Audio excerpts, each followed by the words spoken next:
Bonjour à tous, une deuxième vidéo de mon chronomètre avec une matrice NeoPixel 16 par 16. Voilà. Donc cette fois-ci j'ai rajouté de la couleur dont le fonctionnement reste à peu près le même. Bon, je vais le lever ça. Ah ben non, voilà. Ça commence à être flou.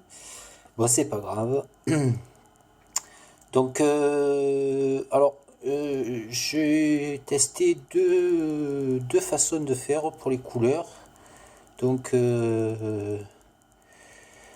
comment dire euh, En fait, la base de temps était d'une seconde, donc ça faisait un petit peu long pour changer les couleurs. Donc, du coup, j'ai créé une base de temps en fait de 100 millisecondes. On peut descendre, donc toutes les 100 millisecondes. Alors j'ai créé ça avec le timer 1. Je rappelle qu'avec Milice, comme la librairie NeoPixel désactive les interruptions quand elle envoie la trame au LED NeoPixel, du coup pas mal d'interruptions de l'instruction Milice passe à la trappe et du coup le chronomètre prend du retard, donc j'avais dit à peu près 20 secondes toutes les 45 minutes. Donc moi j'ai fait une base de temps dans la première version d'une seconde avec le timer counter 1 et là il n'y a aucun problème de précision. Enfin, il y a forcément une dérive de toute façon, mais c'est nettement mieux. Et là en fait la base de temps est de 100 millisecondes, donc toutes les 100 millisecondes en fait je change la teinte de l'affichage, sauf le petit truc, la petite animation en bas des secondes. La teinte, je fais tourner donc la teinte dans la roue chroma, donc de 0 à 65 535 si je ne me trompe pas. Et, et donc je change les couleurs en fait, la teinte toutes les 100 millisecondes. Et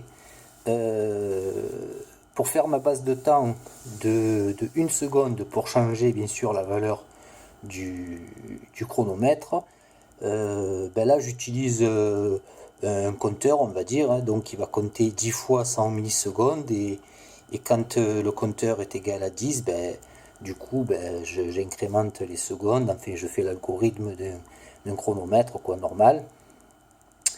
Et donc là je réinitialise et je, je mets à jour bien sûr la valeur du chronomètre. Voilà.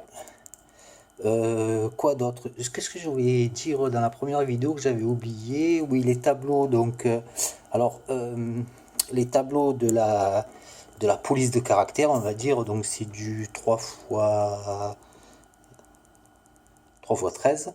Sont en, sont en mémoire flash, bien sûr. Parce que sinon, il n'y a pas assez de RAM pour faire tourner, puisqu'il y a quand même 255 LED.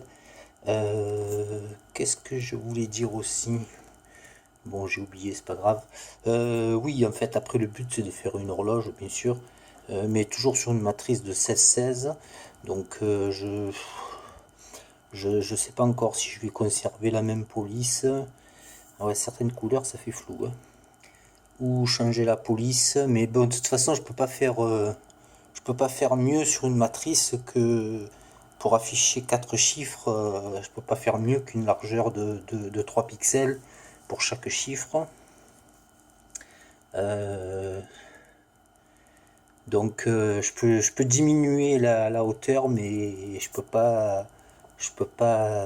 l'augmenter, mais je peux pas augmenter la largeur. Mais bon, après on peut utiliser deux matrices, mais là il faut passer sur une autre carte, hein, parce que là la carte Uno, enfin, toutes les cartes qui ont 2 kg de mémoire, là ça suffira pas pour le nombre de LED. Ah zut, je voulais dire autre chose, mais je m'en souviens plus. Ça va me revenir évidemment quand je vais couper. Bon, c'est pas grave, ça me reviendra peut-être pour la prochaine vidéo. Voilà, donc là, je vais faire là, dès que j'ai un moment, je fais vraiment l'horloge. Toujours sur la même matrice. Mais je vais tester avec un module RTC, voilà, pour voir ce que ça donne. Euh, donc là, je mettrai heure, minute, et je ferai une petite animation aussi pour les secondes. Et puis après, de toute façon, on peut faire plein de trucs, on peut prévoir un réglage de l'heure avec des boutons, on peut prévoir d'afficher la date, on peut faire défiler, voilà, on peut faire tout ça. On peut faire tout ce qu'on veut de toute façon. Voilà.